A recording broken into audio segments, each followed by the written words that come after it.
What's up everyone, it's a Knife Style here, and today I'm going to be doing a bit of some mod work. I'm going to do some acid etching and stonewashing.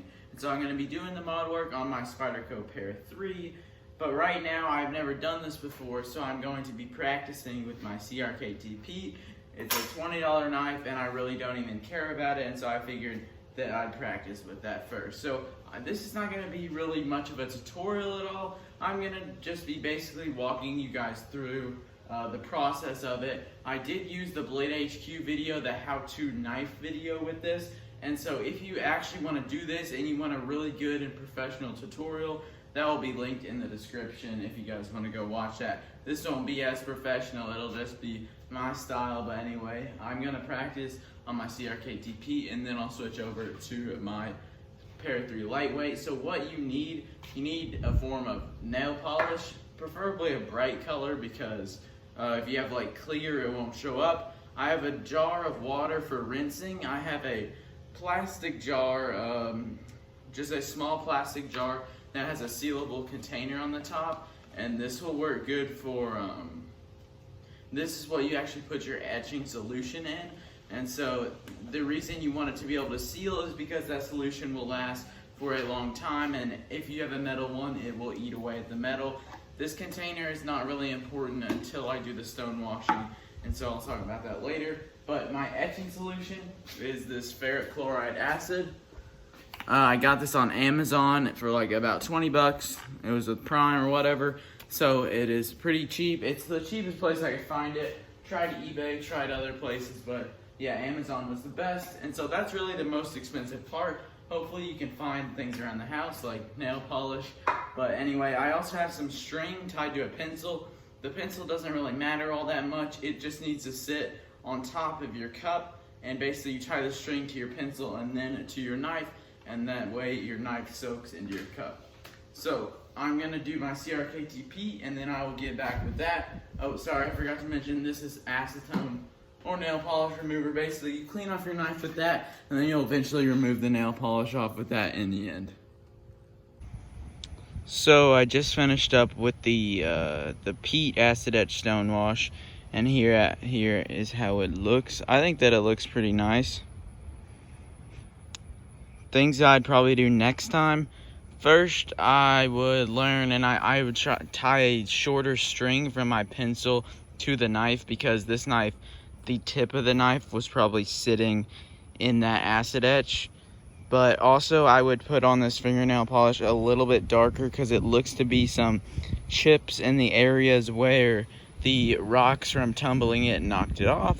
But other than that, I think that it looks pretty nice, and if my Pair 3 lightweight comes out just like this, I'd be perfectly fine with that. So now I'm going to get ready to do that, and I will have a lot more instruction, or just basically more filming when I'm doing that.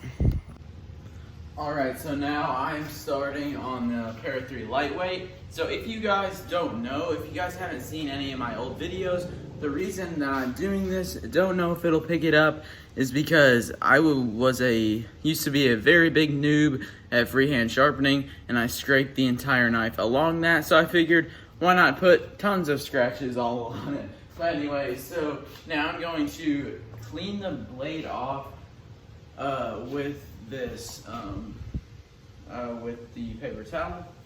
So my face was just blurred there. You are welcome.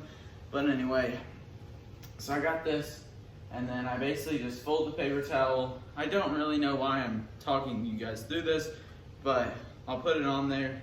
It's kind of splashed up on me, but anyway, I'm basically just gonna clean the entire blade off, and any spots that you see on this knife will come up with the end result, and so keep that in mind and try and get your knife as clean as possible.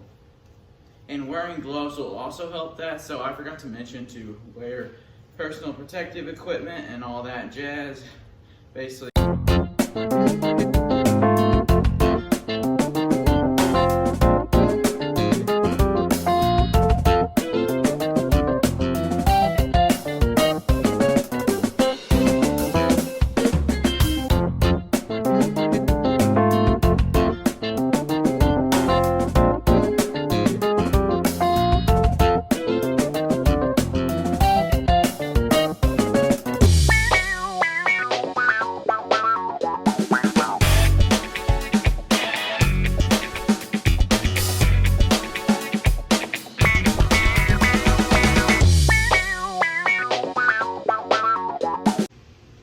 Alright, so I got all the nail polish on here in a pretty thick coat. So now it is time for me to actually dip this down into the acid. And my lid's on crooked, so I'm trying to do it one-handed really quick. Alright, I got it. So the time right now, I'm going to start this at 45 seconds, so right about now. So, this one started at about, what is it? About 5:18 and 45 seconds. So I'm going to be checking it every minute or so by now. And so I will catch up to you guys when I'm totally finished with this, with the acid etch process. So this is what the blade looks like after I acid etched it. And honestly, I think this looks really nice. Here's the Spyderco side. Sorry about all the noise. It just started pouring rain on me. But yeah, I think that looks really nice. I'm still considering, I don't know if I should stonewash it too, or maybe just leave it like this. I'm not sure. But anyway, I will decide, and I guess that depends how the rest of this video goes. So I decided that I'm going to do the stonewash finish on it. So basically, for the container that you want to put your rocks in, I just picked one. This is like an orange juice container, and it's got a wide enough mouth here where the rocks will be able to fit in it, and it is a decently big container. Those bigger Gatorade bottles should work too, and so it's really not, the thing that I like about this acid etch stonewash is it's not super specific, and you don't have to have a lot of tools to do it, and so I think that's what makes it fun. And so I also put a little bit of dishwater, or a little bit of dish soap, and a little bit of water in there. Not very much at all, just kind of estimate it. And I applied a new layer of nail polish and let it dry for about 30 minutes to an hour. And so I'm gonna see, or let's just see how it does. You want to do circular, just move it in a circular motion like this. And when in doubt, do it a little bit softer and slower than you think that you should, because if you are just shaking it too hard, the only thing that can come from that is bad things, and the only bad thing that can come from going slow is that it might take longer than if you're going really fast. So I would say, when in doubt, be patient, don't get rushed. That's pretty much everything when it comes to modding knives. But I'm not gonna record me doing this for a couple minutes. Just check it about every minute that you do so, and so I will get back to you guys with the finished product. Alright, so I have the finished product here, and I think that looks really nice. I'm really happy with the way that this thing turned out, and I think that this will look really good when it's all the way back to normal. And yeah, I'm overall just really happy with it. After the acid etch, I thought that it looked very nice, but I think that the stonewash looks a little bit more. I will rinse some water. That if you see any darker spots than the other, I will rinse that out with water, and that's not a permanent thing. But yeah, I think this looks really nice. There is light reflecting, so I obviously will need to sharpen because that was hitting a bunch of rocks. And my opinion on basically the whole system I was using with the rocks, it's very, like, I guess you could say redneck. You can, if you are a perfectionist, if you are very OCD, I honestly would not suggest this, because as you can see, this is totally random, just a scratch pattern on this knife. It's just totally random, but I think that is what makes it cool. And you can buy tumblers at like Harbor Freight, I think, or something like that. Basically, it has like ceramic medium, like the stuff that I use, but it's ceramic. And then you just put your blade in, and it tumbles it more precisely for you than just putting rocks in a cup and spinning it for a couple minutes. But yeah, I think that this took me about 2 minutes and 30 seconds, but obviously that is factoring in the amount of rocks I put in, how hard I shook it, how much water I put in, how much dish soap. There are a ton of unknown variables, and so there is not really any just, it's hard to be totally exact when you're doing this. And that's a thing that I like about this DIY project, is that if, let's say, the acid etch is too light, you can always go darker, just add more time. And so I really, really like this, and I really am happy with the way this turned out. So I probably won't do this with every knife, or I know I definitely won't. I mean, whenever I have a Sabinza, so whenever I see a modded out Sabinza, I kind of cringe on the inside. But anyway, I think that this looks good for this knife, especially because this originally had a satin finish with a ton of scratches on it from my sharpening stone. So that's gonna do for the video, or no, it's definitely not gonna do for the video. I still got more, don't know why I'm still talking. But yeah, this is the finished product with the blade. I picked up some of this Blades We Love blue anodized titanium hardware off eBay. And so when I put my knife back together, I'm actually gonna put these on and I think it'll look really nice.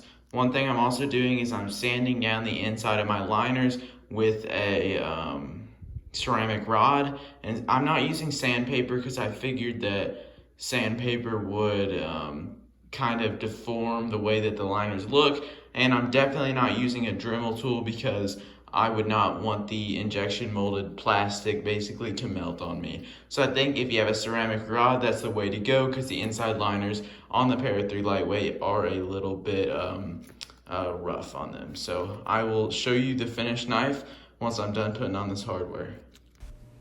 I sharpened this knife up real quickly with the Work Sharp guided sharpening system because the knife dulled from hitting all the rocks during the stonewashing process.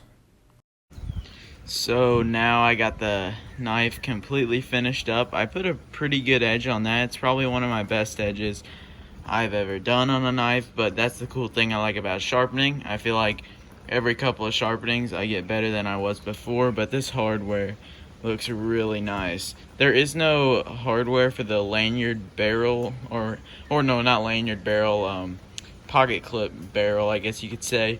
That'd probably jack up the price, and I don't know if Blades We Love can actually make that. It might be hard. I don't really know if they can do that out of titanium, but anyway, I think that this knife looks really nice, and I'm really glad that it turned out this way, and I think it looks really good. There are the few darker spots on that acid etch that really come up out here, but I think that it looks really, really nice. You know, there still are the things that are wrong with the Para 3, like it is off-centered pretty badly, and there is a tiny bit of side-to-side play here, and I feel like there's a lot of play if I can get it to where it's a drop shut action, but I don't really care about a drop shut action, if you guys know from watching my channel. But anyway, I'm really, really happy with how this knife turned out, and tell me in the comments if you like it. I've never really seen, yeah, that feels a lot better from where I knocked down the inside of the handles. It doesn't really cause a hot spot anymore. So I really like this knife a lot more.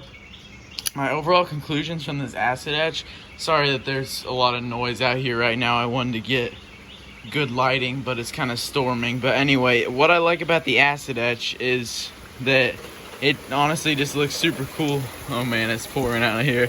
Okay, it looks super cool, but it's not something that I do for every single knife.